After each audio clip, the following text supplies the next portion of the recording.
Ashish ji. Yeah. Okay. Hello there, and hello all. Welcome to all who have logged in on the YouTube live. I welcome you, and particularly welcome you because this, I think, is a very profound topic, which we will talk about the topic, of course, as we go forward. One has done series of conferences, series of discussions over the last 2 years while we been either locked down or been working from home, etc. But this is indeed a very rare topic to be able to address in a larger perspective of travel, tourism, and hospitality. And of course, we'll define as we go. So welcome once again. I also welcome the panelists. I will, of course, introduce them to you as we go along. But before we do that, I'd like to just touch on the topic itself and zoom in on certain key words in the topic, which could be the defining moments for what we're going to talk about. The topic, of course, is transforming travel with future of mobility. So if you look at it, I have four key words I'd like to zoom in on the topic itself. First word is transforming.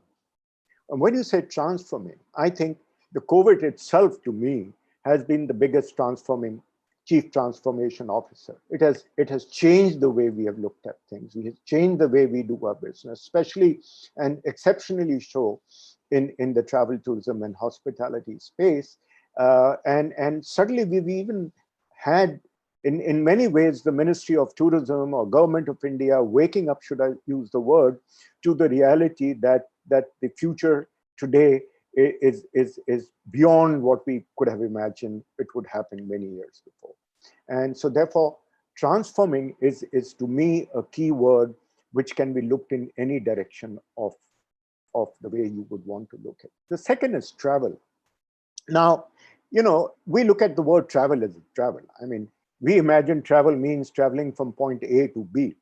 Now, from where I sit, I don't look at travel as traveling from point A to B. I look at travel as traveling from point A to A. And what do I mean in that?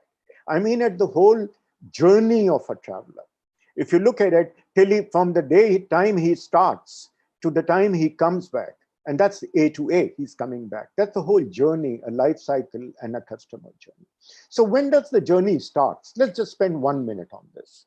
Whether you're in the corporate traveler, whether you are an event traveler, whether you are a holiday maker coming into the country, going outside the country, with whatever, when do you start? I think somewhere where your microneutrons in your brains get that radicalized to think you need to go. And then thoughts come in, where? You may know where, but then how? So these are all part of what you call planning stages. And if you look at it, to me, travel has already begun. It's already begun in your mind, whether you go into a virtual reality to see what to do, gather information. So therefore, how you gather this information, how you reach to this stage, and if you look at the worldview, as Endeavour with, of course, know from Thomas Cook experience, there is a traveler on High Street in London. You got 53 destinations vying for him, and probably after COVID, maybe 153. Yeah, everybody wants you in your country.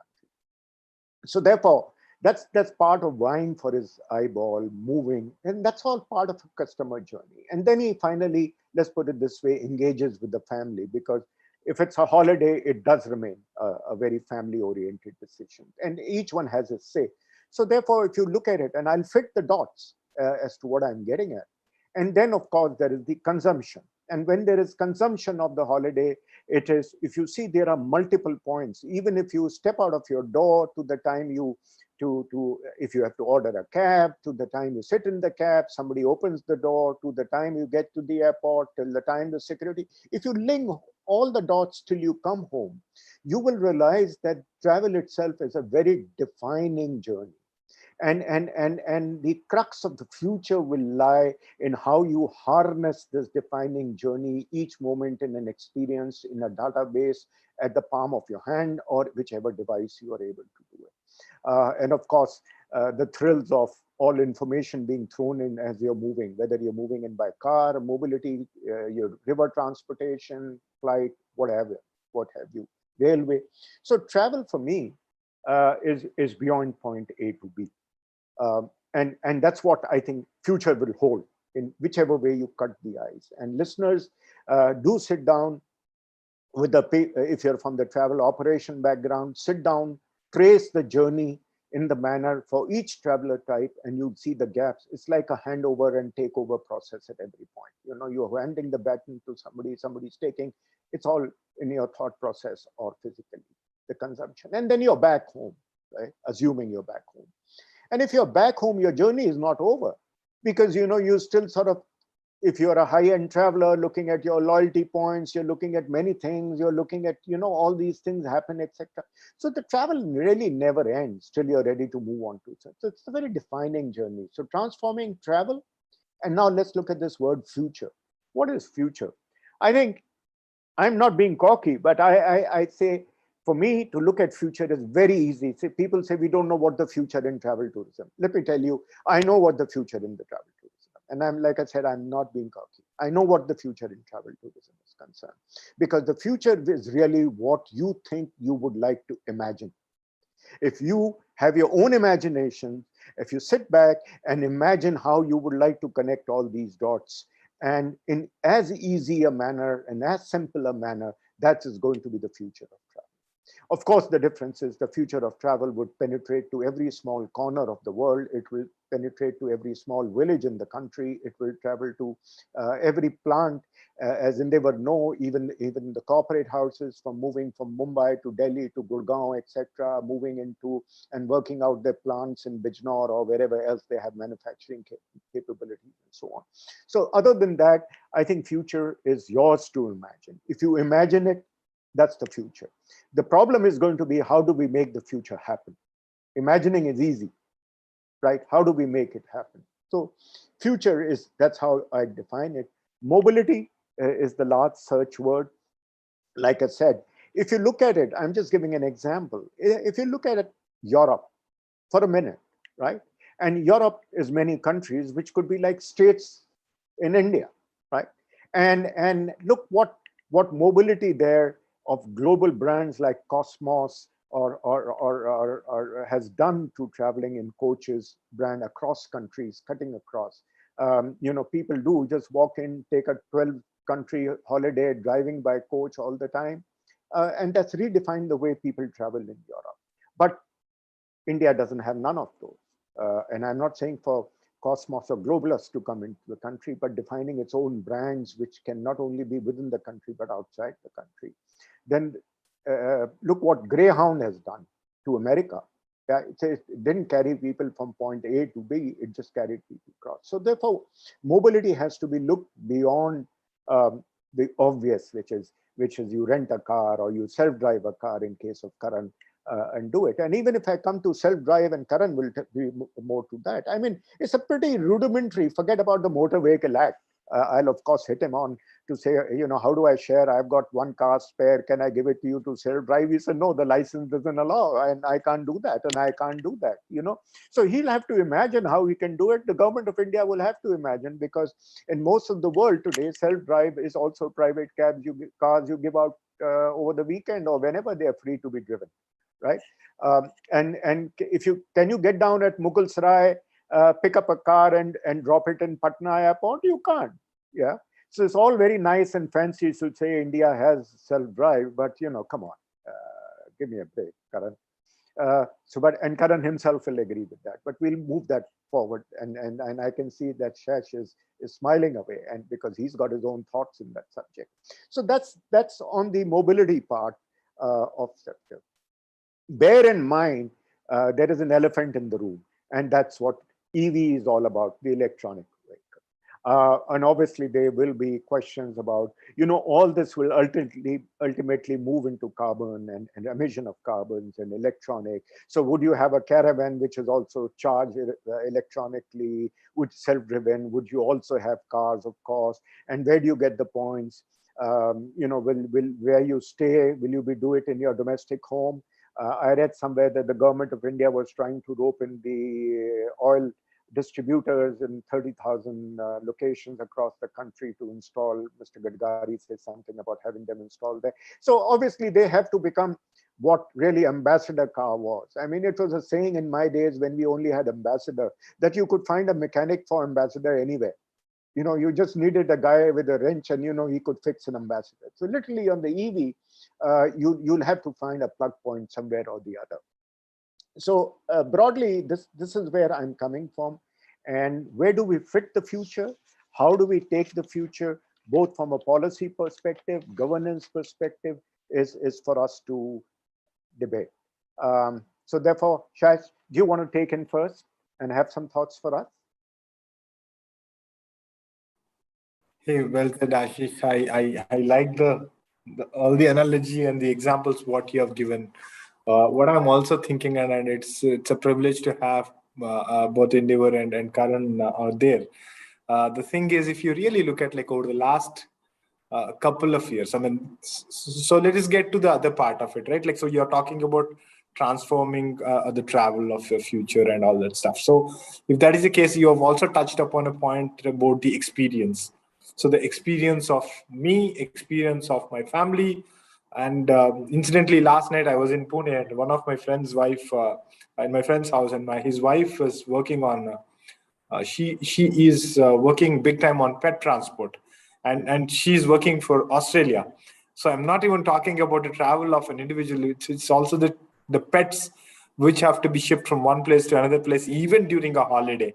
How do you really do that? Like, so in India, probably we may not be that much into it, like saying that, like, if I have 3 pets, maybe I would just leave them in kennel and then go on a holiday for 10-15 days.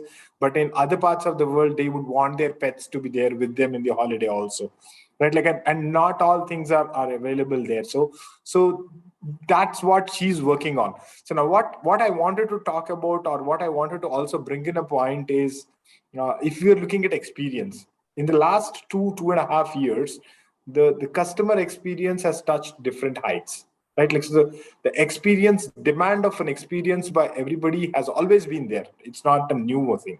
So the customer experience, measurement of customer experience, customer satisfaction index, I mean, Thomas Cook has been doing the best in the past as well. So I've leveraged these services. And of course, Karan, just so you know that, like, I've driven your cars in Tirupati, in Bangalore, in Mumbai, and in Delhi. So all the places I've driven. So I have different experiences, and I like the way how the cars are being handed over to the driver, accustomed to the Indian condition. Again, that's again an experience. So now, in the last couple of years, if you look at Ashish, what happened is the delivery of food and delivery of items was there earlier too, but it has got elevated. The time to deliver, the quality of the service or the product which is getting delivered, and the way how you interact with an application, everything has changed. And that is what, when people now get back to travel, when they want to get there, so earlier there was an experience, now the experience is even more seamless, is what they want to get in. The 10 minutes Zomato delivery. Yes. So did not want to make it something like very specific to something like a 10 minutes, like, is it possible or not? But the thing is, like, okay, how well do I get there? Like, so say example, let me just also talk about this. Like today, me sitting here, I myself have a plan of like going on some nice adventure trip on Leh Ladakh somewhere in July. So now what I do, I have to ship my motorbike from Hyderabad to Delhi, and then like I'll have to take it out. Then I'll have to put some fuel in that. Like, okay, then where do I get that particular fuel of half-liter bottle to just take the bike out from the train railway station? All those points, right? Like these are some fine points. Now what do? I just go and look at all the YouTube, and there are so many auto loggers or travel blogs which are there, and like, so people have given lots of videos. So then I look at that, and then I create my own way of doing it. So, but this is something like an adventure which I'm really doing some R&D, and then I'm coming to it.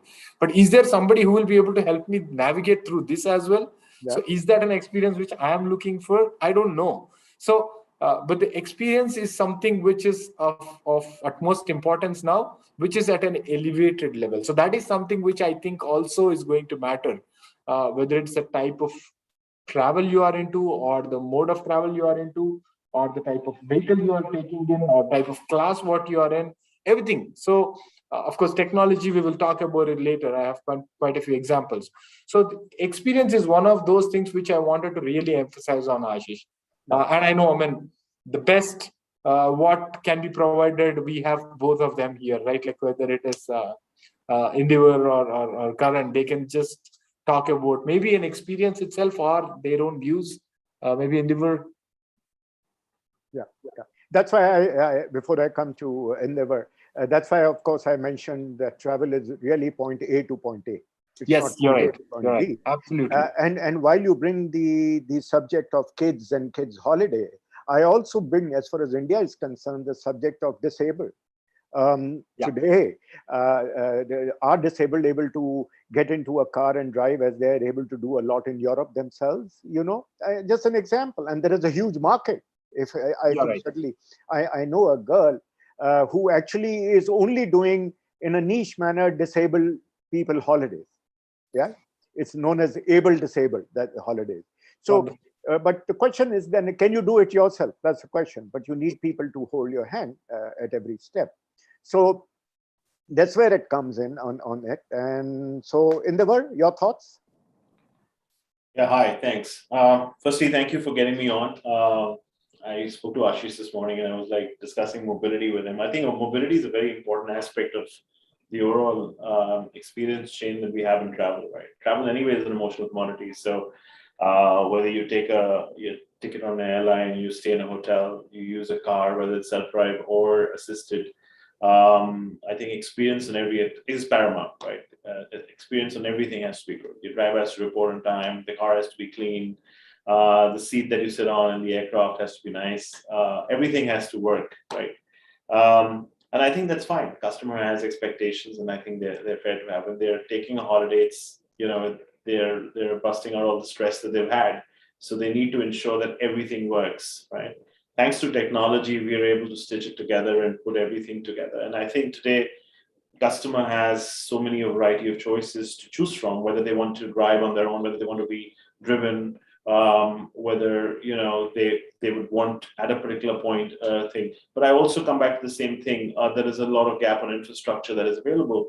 As much as we are saying ICE, the internal combustion engine is going to go away, electrification is going to happen, EVs, but I don't think affordability of EV cars in India. And I'm going to lean on to Karan's view on it. Is very expensive. So, where are we getting at? I mean, even shared mobility and all that. We are seeing a lot of electric cars on the road with both Blue Smart and Ola and all of these guys bringing out electric mobility. But as a user, how does it feel to sit in electric mobility? Do I have the responsibility as an individual to say I'm using an electric car because I want to, don't want to harm the environment, or is it giving me a cost saving? I don't think the definitions are clear from a user perspective. I think we're still waking up to a lot of things as individuals, as societies, as communities to where we are leading with this, right? It's all good subjects to have for conversations. That we are all responsible in ensuring there's less carbon emission, whether we take a seat on the aircraft, whether we sit in the front taking more carbon emission, sitting at the back taking I think it's about choices also, right? So, but I think I can definitely say from a corporate travel standpoint, whether it's corporate travel programs, which is administered by corporate travel managers, are taking responsibilities of saying, they're asking us questions and saying, how much do we emit as emission and how can we help to contribute back, right? Which is good because that's what I think TMCs like ourselves are building technology to give them that data.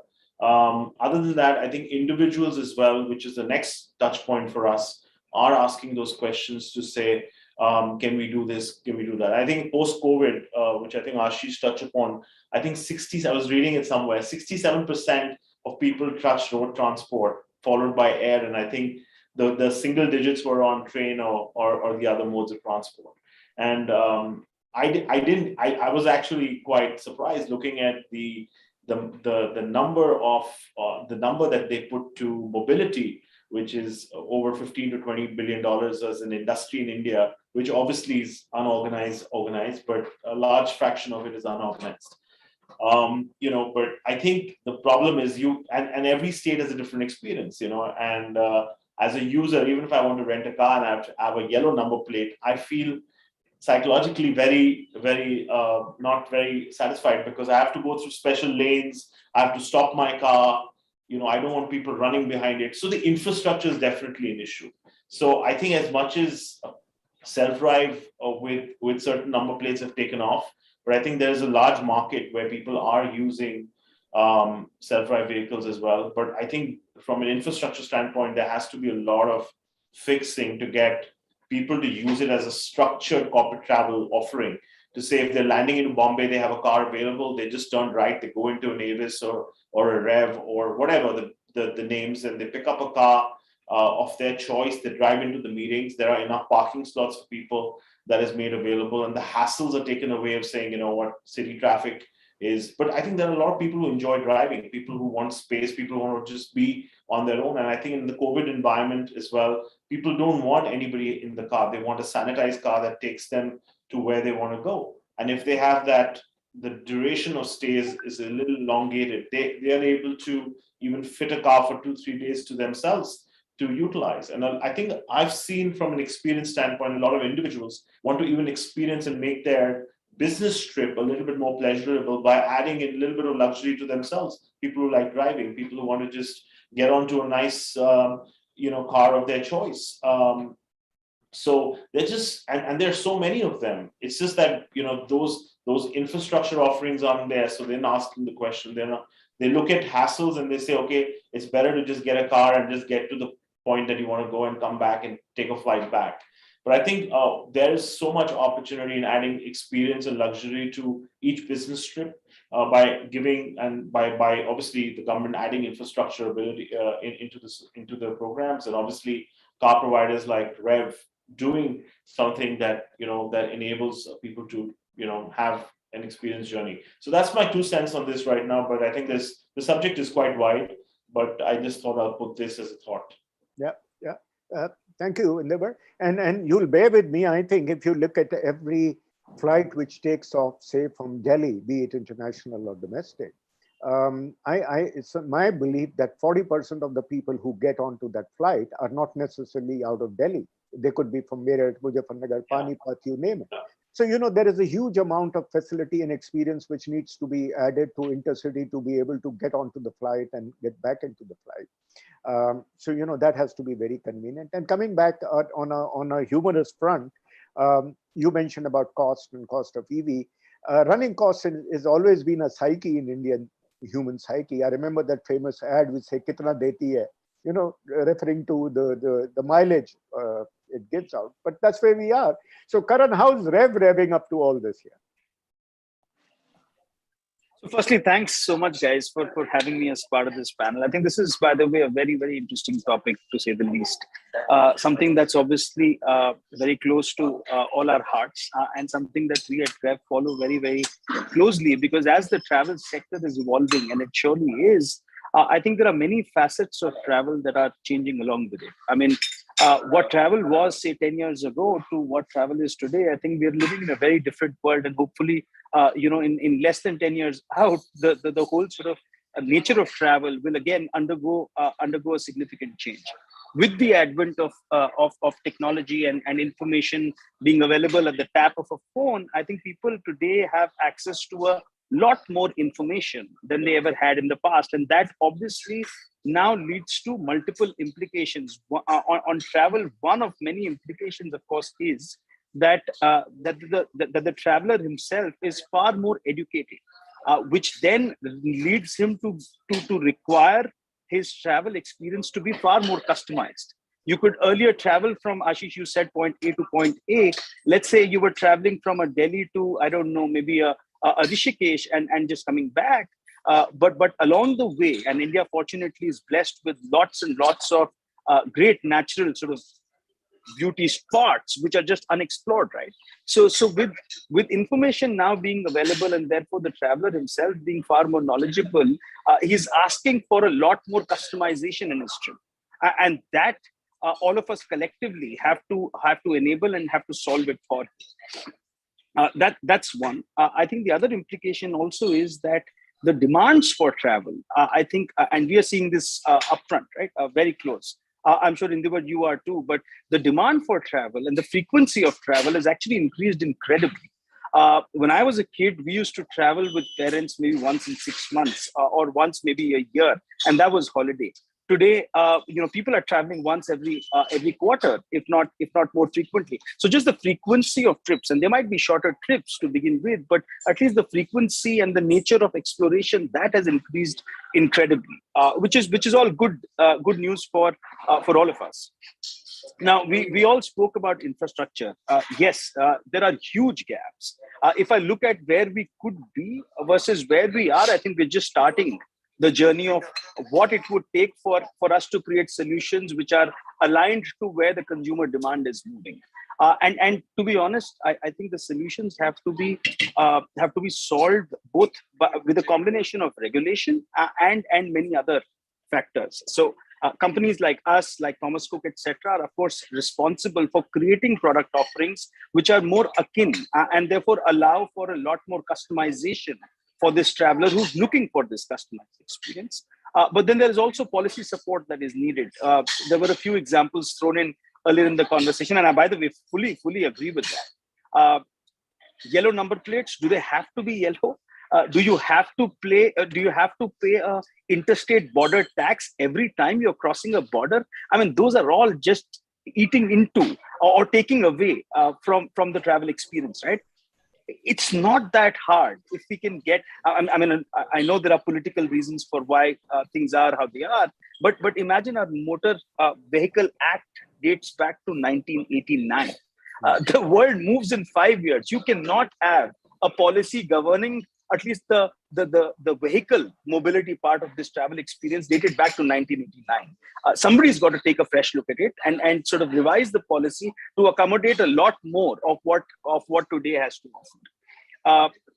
Vehicles, why do we have this separate category of commercial and private registered vehicles? Why can we just not enable people to share cars between themselves? We were talking so far. We were talking about electric vehicles and how to reduce carbon footprint. Look, there is one inherent challenge in electric vehicle, and I know for a fact that that's increasingly getting solved, but it's not yet solved, which is that electric vehicles are on a per kilometer basis unless you are riding the vehicle for more than 150 to 200 kilometers a day. Today, far more expensive on a TCO basis, unless they are commercially attractive.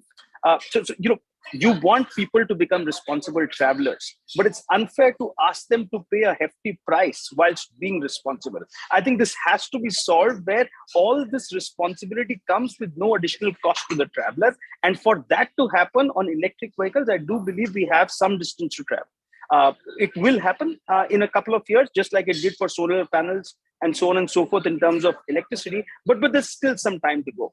But even before we get there, I'm saying if we can just leverage the existing infrastructure, and in this case, I'm referring to existing cars on the roads, and enable sort of sharing of private vehicles between individuals, that can bring down the entire cost to the consumer significantly down, and it enables one less car to be on the road, and therefore is that much more carbon friendly. I'll give you an example. I'm actually traveling to the UK in summers this year, and as with all my travel trips, the first thing that I started to do was to look for what car am I going to book and where am I going to book it from. And I started my search with the classic sort of rental companies, looked at Hertz, Sixt, Avis, what have you, and then eventually booked my car from Turo. So I'm no longer renting from a rental company. I'm actually going to be renting from an individual. Guess what? The car's 45% cheaper.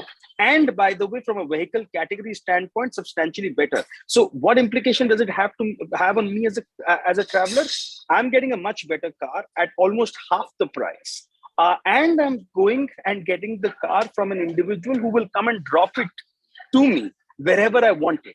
That's how customized this is. Why can the same thing not happen in India? I think we do need to enable some of these solutions. There is both policy support, but then there is also creativity and problem solving needed from companies like us, like Thomas Cook and many others who have to come forward and create these creative solutions. The only point I'll make towards the end is there is, of course, the creative bit, which is you can create customized solutions. But at the end of the day, we are all running business enterprises. And therefore, unless and until we can create something that is sustainable, economically viable, these are all desires that will get experimented here and there. But over a period of time, unless the business model itself becomes sustainable, we'll all kind of lose steam. So therefore, we all need to come together and figure out, how can we sustainably, commercially solve for some of these solutions, which really take the experience for the consumer 10x of what it is. And there's a big gap between where it is today versus where it can be. Yes. So Karan, you mentioned about hiring from an individual in the UK. And I draw parallels with the timeshare industry. I draw parallels with the office rental street.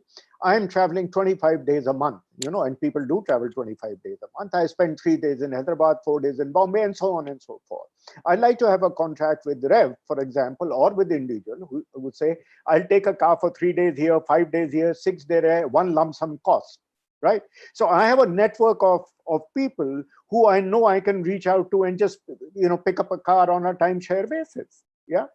I mean, absolutely. Why do I have to book and fill forms again and again if I have to rent it? One single point and I'm picking up in 30 cities. I'm traveling every day of the week. Yeah, that's a thought. But Anshul, last but not the least, of course, you've been listening to us very patiently. What's going on in your mind? So much as I hear all of you speaking. I'm definitely among amazing people. The topic of our conversation has been transforming travel with the future of mobility. And what was coming to my mind, and really in short, see, travel is a human thing. Human feelings are contagious. So is our travel. And that's why we talk about all of this, revenge travel happening and travel boom coming and, demand piling up, etc. It's all the vicious cycle of dream, plan, we book, we fly, we stay, then we return. And then what? The inspiration phase starts again, right? Yeah. Whether it's the positive inspiration, which we can have 5 other people inspired to travel, or sometimes it could not be as good as well. But then it leads to opportunities for us to innovate. Let me give an example of the white space or the blue ocean strategy that prevails in the broader intersection of travel and mobility. So Ashish, you mentioned about point A to point A, and then you talked about people who take a flight from Delhi are not originating their journey from Delhi. Very true. And it could be that I'm traveling from, say, Agra to Kovalam, and I fly between Delhi and Trivandrum. So the gaps which exist over there, that is where there is an immense opportunity for the other travel players, travel providers, whether it is companies like Rev or the other modes of travel, multimodal travel. It could be railways, it could be roadways, it could be waterways. All of those have an immense opportunity to fill that gap, which will deliver an end-to-end seamless experience for the person who wants to inspire others through their journey. Now, is it not happening today? It is in bits and pieces. There are companies like TripAdvisors of the world who are telling you how to do, if you really want to go from your true origin to true destination. There are platforms like Google Maps which also do that, and that's the play, I think, where a lot more innovation needs to happen in order to deliver that seamless experience. And that is in my opinion, that's the interplay that we have between travel and mobility to do something great for the consumers out there, especially in a developing country like India. Right. So I'll come to the maps, whether it's Map My India, whether it's Google. I'll come down to the GPS also. But I'll just share a little anecdote to what you're saying on the planning stage, Anshul. I have this friend, it's a lady who used to work with me in Travel House many years ago. She's, of course, pushing 60, based in Chennai. So, the other day she called, he said, there were 3 of us ladies with their husband. We took a driving trip down Coorg and Orange County, etc., for 10 days. I said, just give me what went behind you planning the trip, your route, etc. Oh, the first thing went through. We were 3 ladies and all pushing 60s. We wanted to know where the washrooms were. And one of the most difficult experience we went through in the driving is to actually know where the washrooms are, because we didn't want to venture into something unknown territory, so to say. Imagine these are all experiences. You like to have it at your palm, where to stop, where is the Haldiram, where is the washroom, where is whatever, yeah? I mean, till you satisfy this urge. And not only that, I like to visualize, you said Agra. If I land up in Agra, which is supposed to be the most famous tourist destination in India. Come on, you can't beat the Taj Mahal. But it's pretty rudimentary, right? I land up in Agra, and am I flooded as to what festival is going on, what is happening today, what can I do, what can I do? I have no idea, right? I have to discover, and I still ask the Nukkad wala and say, "Bhaiya, ye batayenge wahan kaise hoga?" I mean, that's our GPS today. That's our map today. You know, in India, as much as we say, you know, I'm navigated by GPS maps, let's forget there is this India outside who's still driven by the Nukkadwala or the chap who's sitting on the roadside. I mean, that's where we are. Shesh, your thoughts on the technology front to, again, I come back, journey from point A to point B, which means encapsulating. Imagine if you had a journey. Oh, by the way, and Endeavor would be happy to hear this. I was seeing this ad of Swiss tourism. And there was a huge ad of Swiss tourism the other day. He says, package Switzerland yourself. Forget about dynamic packaging and all that, but package Switzerland also. Combine bus, river, train, everything. You know, and if you look at it, Switzerland is a bunch of waterways you travel on the lake. There is buses, of course. There is train, of course.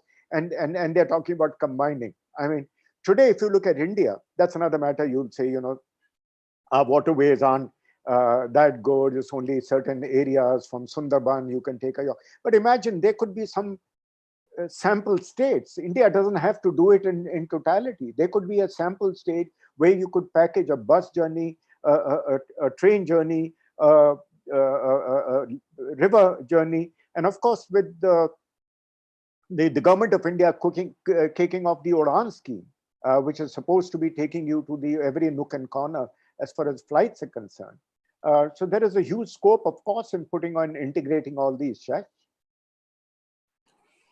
I think, Ashish, you know, I think from you know, I think how we look at India sometimes is very different because we see the Swiss and we see other countries and we say weird. But I think looking at how India is, I mean, as much as there's cultural diversity and there's all the things that we have, there's also a lot of rush and all these things that we do. I think looking at just the COVID thing, right? Everybody took a road trip because there was no flights and people weren't taking flights for whatever variety of reasons, right?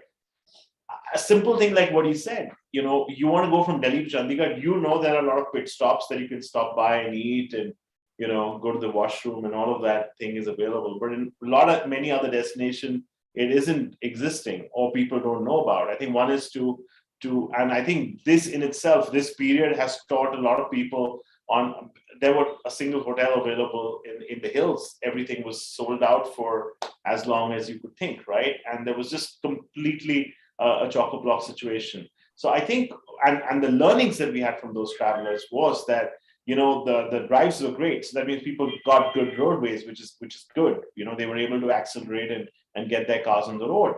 But there were real issues, which was about filling up. People with EV cars couldn't take their cars out because you're not charging points, right? So you had to take normal cars. That's an issue. You needed proper washrooms in the middle. You need proper pit stops where you can take, you know, you can actually go. Taking elderly people, taking children.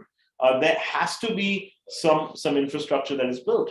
And I think, Karan, I'll take your inputs here because your cars would be very busy in this period when people were taking vacations.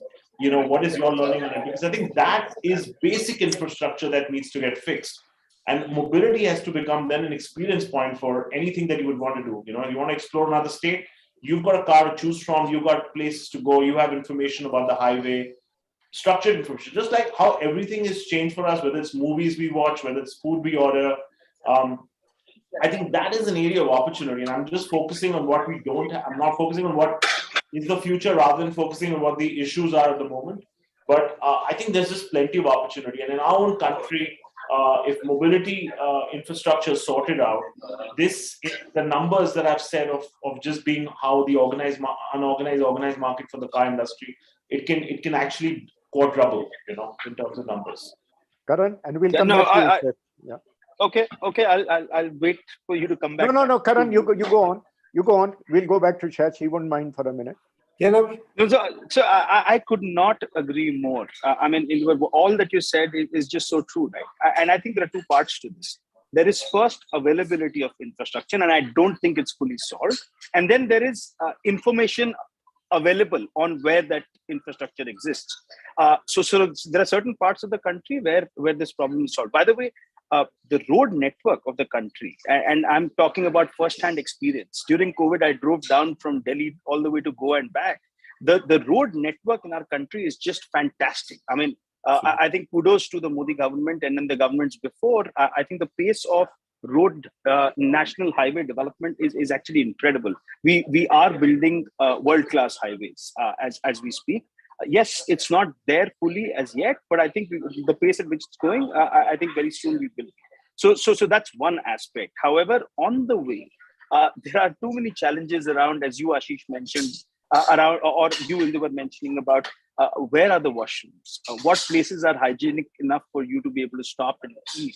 And yes, a Delhi-Punjab highway is well sorted because it's flooded with 100 options, but that's not true for many other parts of the country. And therefore, we need to replicate some part of that infrastructure across the rest of India if we need road travel to kind of pick up. And the beauty is that the minute that starts to happen, I think the overall travel industry will sort of benefit a lot as a consequence of that, because all these beautiful little spots that we have across the country, which are unexplored today, will start to see people sort of flocking there, looking at some of those places, and just generally sort of create the whole travel vibe, right? So I mean, I guess short of saying anything else, I fully agree that I think, you know, from an infrastructure point of view, there needs to be development, and then there needs to be radiation of where that infrastructure sits for people to be far more comfortable than what they are today. Right. So, Shash, over to you. But before I get you over, I want to throw in something to you. It is with great interest I read this morning an article that Nandan Nilekani has been roped in by the Prime Minister to create this open digital platform. And then I'm not saying to compete with the Walmarts and the Amazons of the world, leave that part out, but to create an open platform between buyer, seller, etc. And travel, of course, being quoted into it as well, you know. So, I mean, whatever we've discussed, how does the game change from here onwards, besides whatever you want to say? Okay. So let me reflect on like what Endeavor and Karan have spoken, right? Like, and let us just continuing with the positive statement what Karan has given about the tremendous infrastructure on the roads, the highways, what we have been to, super good highways. There are two other positive points which I see out here, right? Like, so from an infrastructure perspective, I'm proud to say that like we are definitely leading in India, right? Like, so we all have driven in the West. And just imagine the simple thing of FASTag. So, of course, we did have some challenges with the boom not opening, the guy coming with that like handheld and doing all that stuff. But just imagine one tag, north to south, east to west, shopping malls, airports, one tag. And it works today in India. That was not the case, or maybe till at least 2-3 years ago, that was not the case in the western part of the world. So in the US, I mean, every 3-4 states, you'll have to go for another tag, and I'll have to think of like, okay, which tag do I do? Of course, they have started doing some back-end integration and all that stuff, but we have definitely advanced in that. So I fully agree with Karan that like we're getting there, and we will get there. So the infrastructure, the washrooms and all, and to you, Karan, I mean, the way how the car rental happens, right? Like, so self-drive car rental happens. The guy comes, I mean, he uses the camera, takes the video with me, without me, all that stuff, like, and he shows me everything, notes down. There's at least like 10 minutes process. Like earlier, Ashish was talking about like, okay, I'll just like across all the 30 locations, I'll just do one booking and I'll pick the car and then go. But like if you come to India, the way the cultural fitment and the way how people behave, the driving conditions or the responsible driving conditions, that actually you'll have to customize it, and you have really mastered it the way how it has. And that is, again, you have taken the best advantage of technology. And we have definitely roped in a good amount of technology. We have taken the advantage, Ashish, if we are talking about technology induced in this. Now, just imagine the way how we have the loyalty cards, which have got cross-leveraged between the airlines and the hospitality, right? Imagine the same loyalty cards getting into even the metros. You were talking about the single card which can be used, or single ticket which can be used across all modes of transport in Europe. I have done that. I've been to, I was on British Airways. Of course, that was all my own personal travel, which I did. Landed in London, then took a car, left it in got into the ferry, went to the Calais, Dover, then from there, all France, Switzerland, everything I've done. But the thing is, then again, like you definitely have at least some areas you have that like one single thing which you will be able to do. Of course, I did an Airbnb. Sorry, Endeavor, I didn't go with you. So I've done an Airbnb because I wanted to live a local life out there, right? So there are expectations from each and every person, and the technology is enabling today. In India, come to India. Now, how technology can further be enhanced and leveraged. Now, erstwhile, the cars, let's just take the cars. I mean, forget about the EVs, whether EV, non-EV and all. Earlier, it was only the premium luxury cars which had all the infotainment, all the telematics, all the information about the car available. Now, whether it's a budget car, low-end budget car, or the top-end car, every car has got a wonderful infotainment system. Every car captures the driving, the car information about the car itself, about the driving conditions. It can further get enhanced. Over-the-air updates are also possible now in the infotainment systems, which are being done in multiple cars now. So now, if just imagine Karan picks up all those kinds of cars, and you have the driver behaviors available. If you have the car data available, forget about the OEMs getting benefited, forget about the services being done.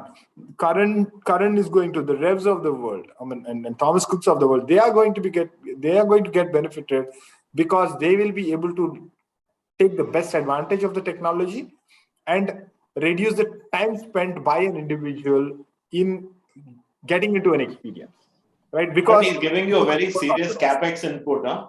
I fully agree. It does. It does. But I fully agree. I'm a big fan of both of you, so you don't know that. But because I have leveraged both the services multiple times, not knowing you though at that time.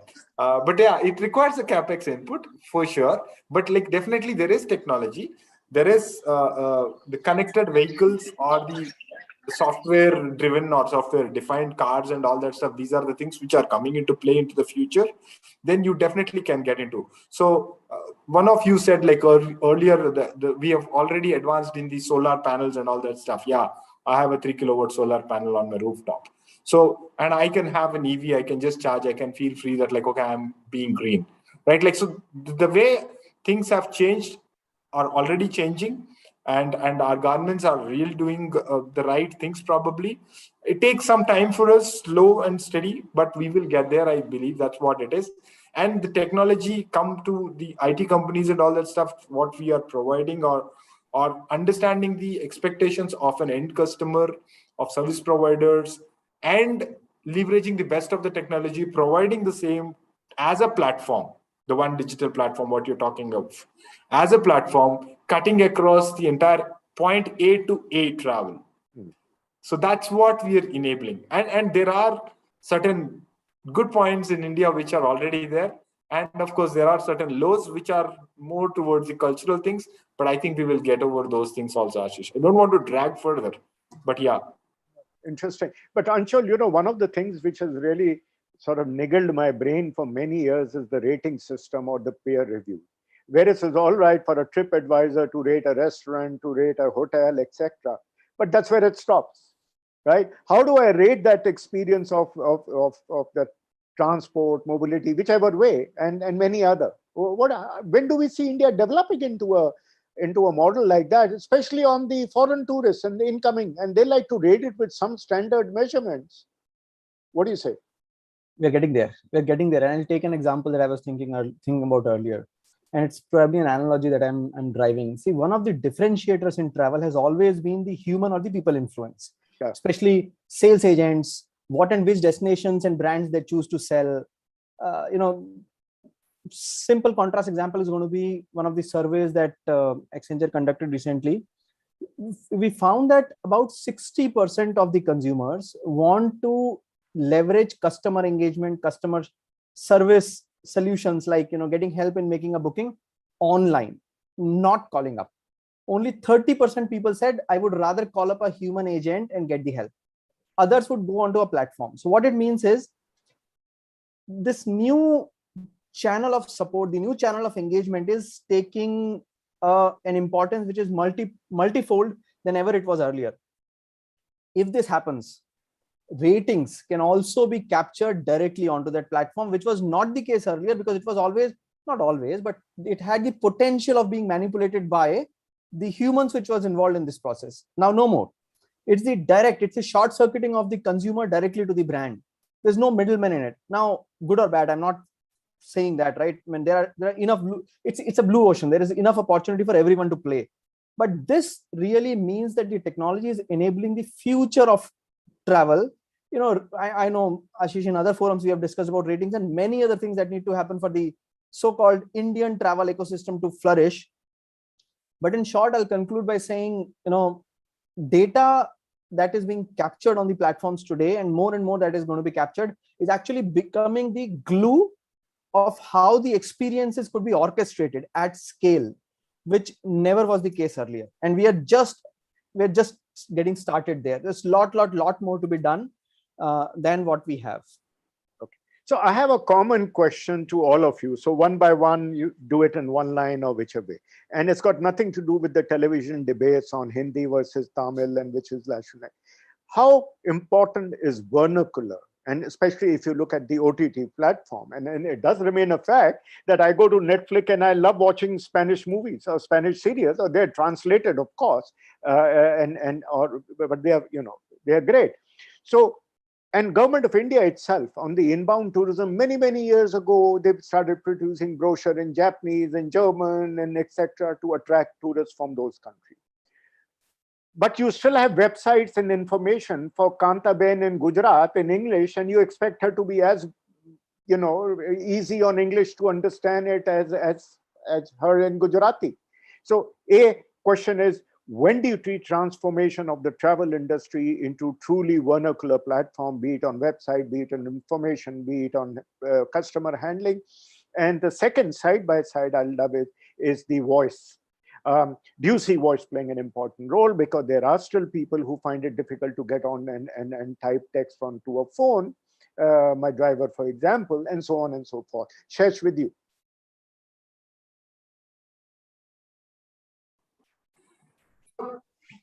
Pretty interesting point which you have brought in, Ashish. I'm not even looking at like Kantaben. So I'm considering myself who was caught in some scenario. You will be laughing at it. I'm from an oil and gas background. I've been in oil and gas guys for the last 28 years. And I ended up filling diesel in a petrol car in Milan, 60 kilometers away from the airport. The reason being that was a Saturday or a Sunday, and I picked up a car and I went to Pisa, Florence, and then I was returning back, and I've returned the car. That was an Avis or Enterprise, I don't remember. And then there is a Servito and Finda with two words written. I wasn't sure which is like self-service and which is like served, attendant driven. Then looking at that, I just imagined and I drove there, which is little bit of like a village kind of a thing in Italy. So none of those people understand English. And eventually I ended up getting into the place where the guy wasn't, it's not an attendant driven. But I requested somebody and the other person came and he asked me whether gasolina, benzina. And gasolina for me is gasoline is petrol and I never even thought like benzina could be petrol and gasolina could be diesel. And the guy just started filling diesel in my petrol car. And when you're talking about vernacularism, it's even more bigger a problem for me when you are traveling across all these countries. And that was a nightmare for me because I had to get onto a flight to Calgary within 3 hours from there. And how do I even return the car? That's exactly what my challenge was. But of course, you're not getting any cars from Rev anymore, by the way. I know. So yeah, but yes. No, I just pinged Karan to ensure that like he doesn't, after listening to this, he doesn't stop. So in the word, a Thomas Cook Tamil website? I think you need to reach out to everybody in different ways, and I think it's sometimes very important to be local as much as you want to be global with everything. But you need to reach out people in the respective formats as well. Information is super critical. please understand every consumer out there is deciding on something or the other. It's about when the information reaches them and how they take that decision. So it's important to kind of be, present in all formats and be available. So information is very critical. So it is the important spread is very important. So Kanta Behan is important. Karan, to you. I have a slightly different point of view on this, guys, and pardon me for taking a tangential sort of view on this. But my view is, look, if you're looking forward, I do think that if you truly want solutions to be created at scale, the more you cut it short and therefore introduce vernacular or any other way of kind of slicing it, I think you're reducing the market size. And I come back to my point on, for anything to really sort of become truly valuable, I do think the commercial aspect of it will have to get solved. Fortunately, I think India is largely an English-speaking country as well. And if you look at how things are progressing universally, globally, sorry, English is becoming the default sort of first language for many countries, right? And therefore, if we can solve for creating solutions and making sure that they're accessible to all, I do believe that perhaps could be a better way of kind of finding these solutions. Only because if for example, I travel to Tamil Nadu, if everything's written in local vernacular language, it makes it very hard for me who doesn't understand Tamil. And there are only so many languages that one can learn. And therefore, I do believe that it creates hindrances. I think if we can create more sort of systematic solutions which go beyond, and fortunately, English is a language that is well understood by most. I think that's where we perhaps need to get to. All right. Karan, you were actually being recorded, and I'm going to send this to Arnab Goswami. You'll be the debate on the channel today. English is the language. Anshul, you're going to sign off because you were the last on the panel to come in. Yeah. So if I were to read Tamil and only Tamil is the option, I have a problem. If I was only understanding Tamil and I have to read English, then also it's a problem. So it's a problem that has to be solved. There is no way out for our growth. For our countries, for travel to be equally pervasive in terms of the quality of travel that we want to deliver to our customers, it has to be multiple languages. Now, it doesn't mean that we have to get political and say, I need to have 26 languages, 46 languages, or whatever that is. The more the number of languages, there is also a problem. The problem of objective comparison, the ratings point, just to say, taken as an example, right?